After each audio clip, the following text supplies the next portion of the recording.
Some people think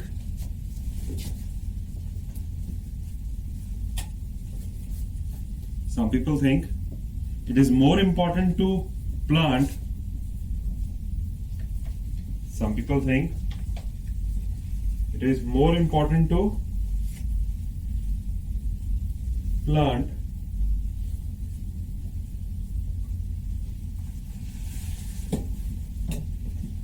trees in open areas. In open areas, tree. In open areas, in towns and cities,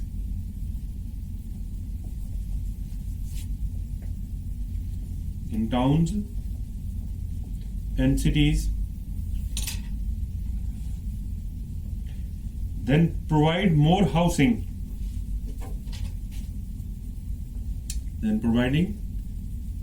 Then provide more housing. Full stop. To what extent do you agree or disagree?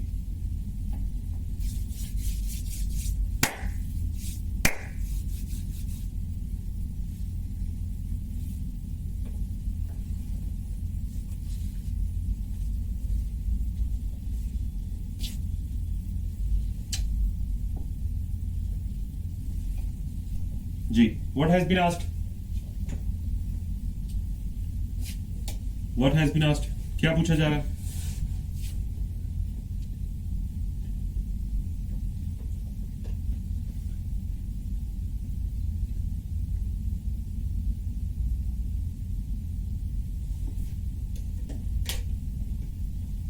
Ji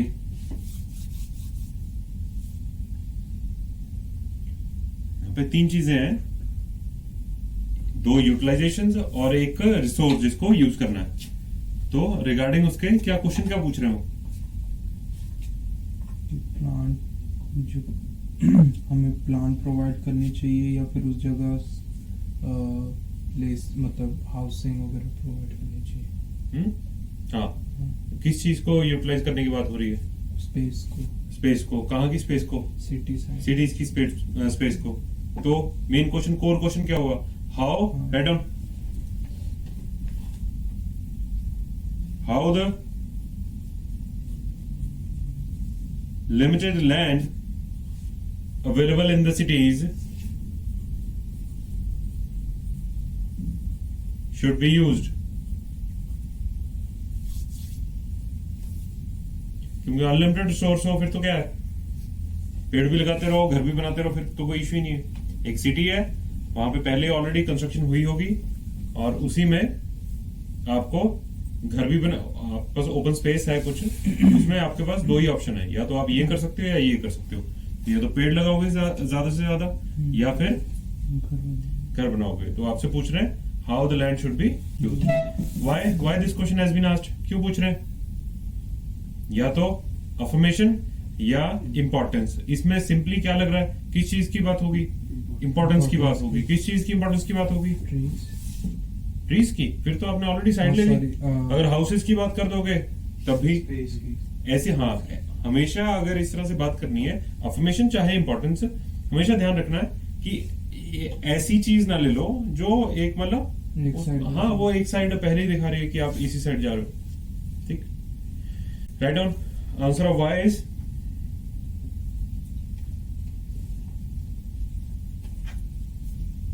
due to the importance of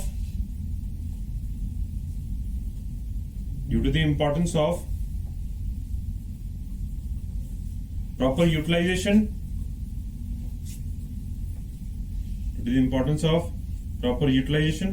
of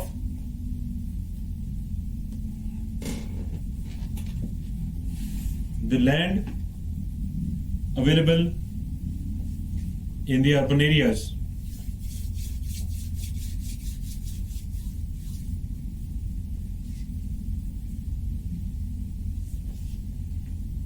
ठीक, then नहीं, first introduction. हमेशा उस pattern को मतलब रात को उठा देना कोई, ऐसे करके चपेट मारे कोई कि पैटर्न बता, तब भी वही निकलना चाहिए आपको कि इंट्रोडक्शन के 3 parts, opening line, paraphrasing, connecting line. Opening line के 3 parts, time scale, impact. Pre introduction में what has been asked and why it has been asked. Why it has been asked में या तो अफर्मेशन या importance, ठीक है। Paraphrasing कितने तरह की होती है? 4। और 5th कौन सी होती है? जो मिसलेनियस होता है। इस चीज वहां पे टाइम नहीं होता, 40 मिनट्स होते हैं, उसमें मतलब पता भी नहीं लगेगा आपको कि वो टाइम निकल कब जाता है। और मेजोरिटी का स्कोर इसीलिए नहीं आता क्योंकि उनका बहुत सारा टाइम तो यही वेस्ट हो जाता है। क्वेश्चन पढ़ते हैं, कुछ नहीं आता, ब्लैंक, कुछ नहीं समझ आ रहा है, इधर उधर देख नहीं जाता, फिर कुछ भी स्टार्ट कर रही है, उससे स्कोर नहीं कर पाओगे। आपको पहले ही, जैसे आप किसी उसमें जाते हो, किसी गेम में पार्टिसिपेट करने जाते हो, तो वहां पे जाके पता लगता है कि आज फुटबॉल का मैच खेलना है या क्रिकेट का खेलना है या क्या खो खो खेलनी है। आपको ऑलरेडी पता है, आप नेट प्रैक्टिस कर रहे हो, ये कर रहे हो, वो कर रहे हो, जो भी गेम खेल रही है उसकी प्रैक्टिस हो रही है। ये आपके लिए गेम एक तरह से, वो प्रेशर की बजाय ना एक एक्साइटमेंट होनी चाहिए कि हमने इतनी सारी प्रिपरेशन की है, तो लेट्स सी क्या आता है और कैसा समय परफॉर्म करता हूँ, बजाय कि हाय मर गए क्या होगा वहां पे। ठीक है, वो तभी होगा जब आपको क्लैरिटी नहीं है। ठीक है, ये मेरी गारंटी है कि इसी तरह का टॉपिक आएगा। जो 5 टॉपिक्स ये करते हैं हम टाइप्स, इसी में से आता। हाँ, इसी को वो मैनिपुलेट कर सकते हैं, लेकिन होगा इसी में। वो अपना दिमाग लगाओगे वहां पे, जैसे उस दिन आ गया था वो 6 टाइप लग रही थी ना उसमें सम पीपल ना अदर पीपल ना कुछ, लेकिन वो टॉपिक वही था। ठीक, तो वो दिमाग लगाना आपका काम है। देन इंट्रोडक्शन में सबसे पहले opening line, time scale, impact. Time कब की बात है? आज की बात कर रहा है वो, in this modern era.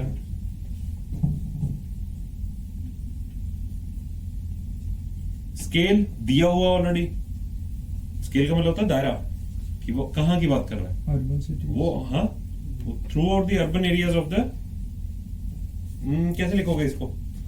Through out the urban areas of world, नहीं टुवर्ड द डेवलपिंग नहीं, सिटीज, नहीं वो नहीं आएगा। Through out the urban areas state, उसको इतना कॉम्प्लेक्स ना कर लेना कि बाद में कुछ ना कुछ मिस्टेक भी हो जाए। Through out the urban areas, then impact, which is answer of why plus has or have been observed या noticed। सर हैव बीन कब लगता है? जैसे कि अगर ज्यादा हो, अब यहाँ पे हम किस चीज की बात कर रहे हैं? इंपॉर्टेंस की। इंपॉर्टेंस एक चीज है, आपने किसी चीज की इंपॉर्टेंस नोटिस की है, वो एक चीज है, तो हैज आएगा। ठीक है, इंपॉर्टेंस की जगह पे आप बेनिफिट्स कर दो कि बेनिफिट्स को नोटिस, और बेनिफिट प्लूरल में हो। ठीक है, बेनिफिट्स, तो बेनिफिट्स हैज बीन नोटिस नहीं लिखोगे, benefits have been observed, notice, कुछ भी हो सकता है। फिर तो इसमें कभी भी बेनिफिट वगैरह हम लिखते नहीं है। नहीं लिखते, हम वो मैं दिखा दूंगा। थर्ड जिस दिन हैव यूज हुआ, मैं आपको वहां पॉइंट आउट कर दूंगा कि देखो यहाँ पे अगर सिंगुलर करोगे तो बात नहीं बनेगी, यहाँ प्लूरल ही चलेगा तो हैव बीन ऑब्जर्व्ड होगा। और फर्स्ट सेंटेंस में ये मिस्टेक, इसको मैं नहीं रोक सकता, इसको मैं बता सकता हूँ। और आपने ये मिस्टेक की और एक दो और मिस्टेक कर दी, भूल जो कि 6 से ऊपर आएंगे। फिर उसको पता है कि ये ना इसने रटा लगाया हुआ है। ठीक है, अदरवाइज आप अगर स्टैंडर्ड को मेंटेन करोगे ना, आप एक जगह पे तो आप डाला हुआ आपने 2 लाख रुपए का सूट और दूसरी जगह पे 500 रुपए का कुर्ता पजामा डाला हुआ है, वो मैच नहीं करेगा, वो कुछ ना कुछ फिशी है, फिर उसके दिमाग में आएगा। अगर आप 10,000 15,000 20,000 का सूट डाल लो और फिर वही डालो, 8,000 का ब्लेजर डाल लिया, 15,000 का सूट डाल लिया, फिर वो मेंटेन हो जाएगा आपका स्टेटस। आप ये नहीं कर सकते कि मांग के 2 लाख का सूट डाल लिया या मोदी जी वाला सूट लिया और उसके बाद फिर आपके पास वैसे ही आपके कपड़े ही नहीं। तो वो ऐसे ही यहाँ पे होता है।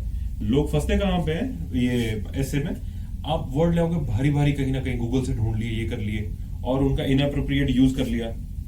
ठीक, उसके बाद आप सोचते हो कि यार मैंने बहुत बड़े बड़े तो वर्ड लिखे थे, ये वो गैप डाली थी, ऐसा भी किया था, उससे स्कोर नहीं आएगा ना ही इस पैटर्न से सिर्फ स्कोर आ जाएगा। आपको एक प्रोडक्ट प्रेजेंट करना है, उसमें एक ये आपके लिए वो है, रेसिपी है।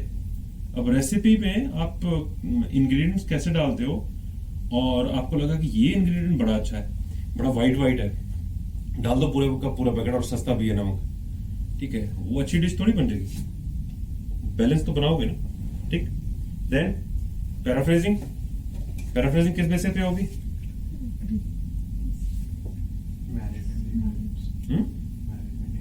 उसमें मेरिट एंड डिमेरिट पूछे उसने। हाँ, तो merit and demerit, positive negative, advantage disadvantage एक चीज होती है, अग्री डिसएग्री अलग चीज होती है।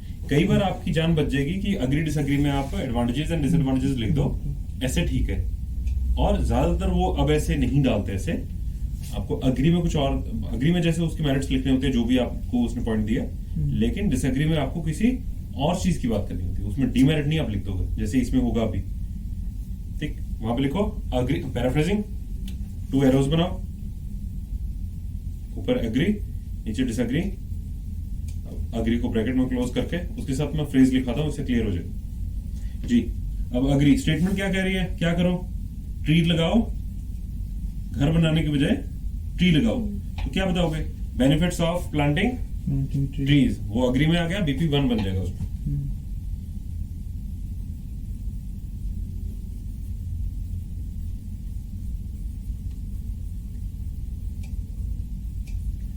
डिसएग्री में क्या लिखोगे, ये एक मेजर टास्क है बच्चों के लिए कि डिसएग्री में क्या लिखना है।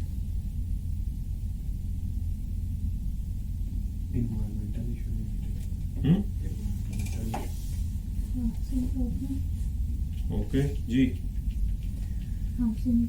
Housing problem ji, benefits of housing. Yes, शुक्र है, टाइम लगाने का फायदा हो रहा है। ठीक है, और पता लग रहा है कि हाँ सबसे ज्यादा सर जी, हाँ पॉइंट्स आप बताओगे, क्योंकि मैं बोलने वाला था कि सबसे वो जो सबसे सीनियर बंदा ना, हाँ, शुक्र है कि उसको पता है, और आप उससे भी सीनियर हो। ठीक है, तो आप पॉइंट्स बताओगे सारे जी। डिसएग्री में मैम यहाँ पे लिखोगे, अब उसने दो, आप इसमें तो ऑप्शन मिल गई है, अदरवाइज कई बार होती नहीं है, सिर्फ ट्रीज की बात होगी, दूसरी बात ही नहीं करेगा वो। इसमें तो की आपके सामने है, तो बेनिफिट्स ऑफ या रीजंस ऑफ कंस्ट्रक्टिंग हाउसेस, या फिर benefits of constructing houses.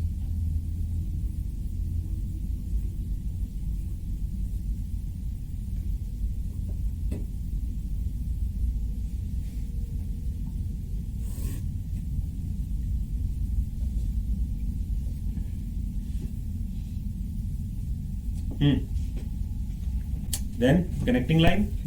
This issue seeks special attention and due deliberation before propounding relevant and meaningful opinion. ये ऐसे जाएगी 6 और 6.5 के लिए.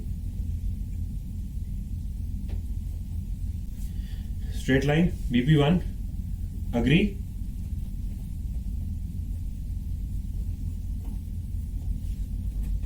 जी क्या लिखना है उसमें, वो पैराफ्रेजिंग में क्लियर हो जाता है। क्या लिखना है, अब शहर में स्पेस है, चाहे वो प्रॉपर ग्राउंड हो सकता है, ठीक है, सड़क के साथ साथ काफी सारी जगह हो सकती है, मतलब 200 फुट जगह ऐसी खाली पड़ी है, ठीक है, 200 500 जितनी भी हो सकती है, तो वहां पे जगह फ्री है, तो आपको वहां पे ट्री लगा देने हैं। बेनिफिट क्या होगा ट्री लगाने का,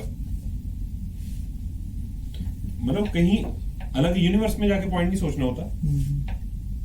ट्री का फायदा क्या होता है, अगर शहर में जा रहे हो, चंडीगढ़ जा रहे हो, ठीक है, आप क्या फायदा होगा कि वहां पे बहुत सारे ट्रीज है। गर्मी के टाइम पे टेम्परेचर यहाँ पे कितना है और वहां पे कितना, उसी में आपको फर्क पता लग जाएगा, ठीक है, उसी पे आप पॉइंट क्रिएट कर सकते हो। तो क्या बोलोगे,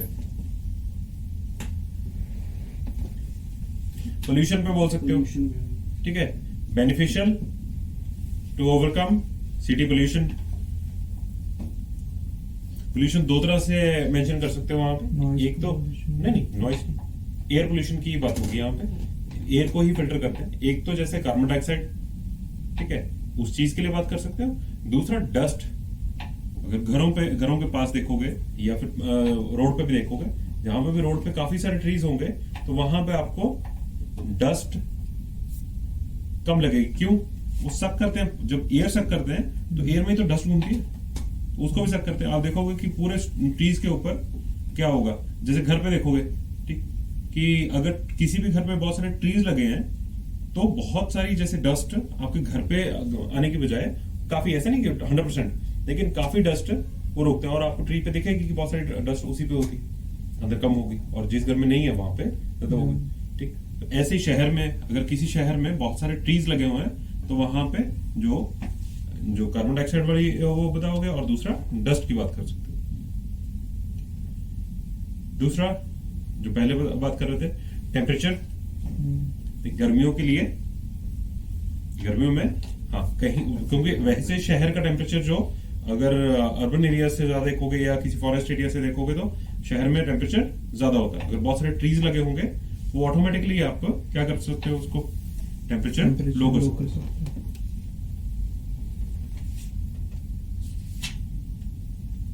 थर्ड पॉइंट के लिए स्पेस छोड़ो।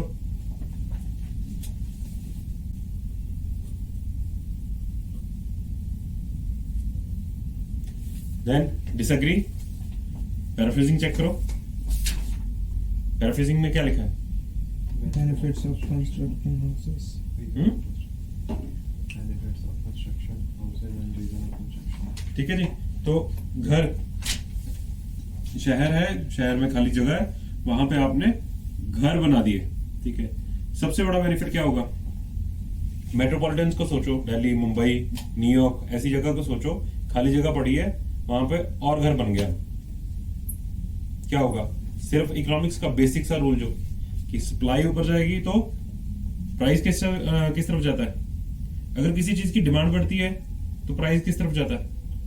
Price and अगर किसी की सप्लाई बढ़ती है मार्केट में तो प्राइस लो होता है। ठीक है, तो अगर शहर में बहुत सारे घर हैं जिनको खरीदा जा सकता है तो वहां पे अफोर्डेबल जो रेजिडेंस होगा वो अफोर्डेबल होगा। ठीक है, तो वो बड़ा फायदा होगा। फर्स्ट, अफोर्डेबल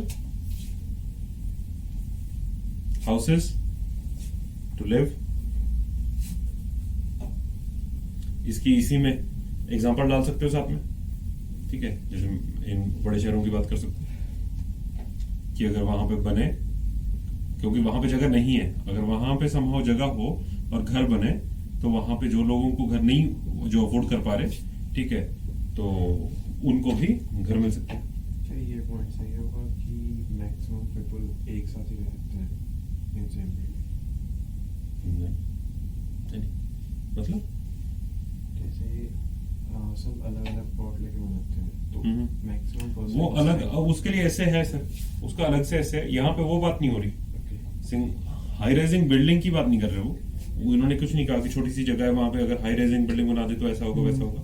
वो सिंपली दो चीजों में चूज करने के लिए बात हो रही है, अगर या तो पेड़ लग सकते हैं या वहां पे घर बन सकते हैं। वो individual homes and high rising building पे अलग से टॉपिक है जी। अब आपके पास यहाँ पे स्ट्रेट अवे अपॉर्चुनिटी है कि अगर आपके वर्ड्स पूरे हो गए तो इनफ है। 3 पॉइंट्स हो गए, 2 उस तरफ, 1 उस तरफ, साथ में एग्जांपल डाल दिया आपने तो इनफ होता है। अगर ये पैटर्न रहेगा तब आप कंक्लूजन कैसे लिखोगे? To conclude I would like to mention that yes there is the benefit of constructing full stop, however there are multiple benefits advantages, merits, ठीक है, of planting trees. Full stop. In my perspective जो भी आपको बोलना है, इसको और strong करने के लिए अगर वर्ड्स कम हो रहे हो तब आप BP1 में एक और पॉइंट दे सकते हो कि उस तरफ ज्यादा पॉइंट है, लेकिन अगर आपने BP2 में अलग से पॉइंट दिया फिर वो सारा चेंज होगा। वो लॉजिकल ऑर्गेनिक एक डेवलपमेंट होनी चाहिए। कंक्लूजन बहुत स्कोरिंग, मतलब बहुत इंपॉर्टेंट, जैसे इंट्रोडक्शन बहुत सारा ऐसे इंपॉर्टेंट होता है, लेकिन अगर स्कोरिंग को देखोगे इंट्रोडक्शन में वो एक ओपिनियन क्रिएट होगा कि हाँ बच्चा कैसा है, किस तरह के पॉइंट्स, और इमीडिएटली कंक्लूजन करके वो खत्म कर रहा है इसको। अगर जैसे BP1 में हमने हमारे 2 पॉइंट्स हैं और हमने कम लिखा है एंड BP2 में हमने मतलब एक ही पॉइंट, वो लिखना मत, वो अपनी रिस्पॉन्सिबिलिटी आपकी। हाँ। कि ऐसी कंफ्यूजन क्रिएट नहीं करनी जो आपको बैकफायर करे कि पॉइंट BP1 में कम है लेकिन आपने एलेबोरेट बहुत अच्छे से बहुत ज्यादा किया हुआ और साथ में एग्जांपल डाला हुआ है, और BP2 में 2 पॉइंट है या 3 पॉइंट है, लेकिन वो उनका सिर्फ 2 लाइन में आपने एक्सप्लेन कर दिया उसको और ज्यादा एलेबोरेट नहीं किया।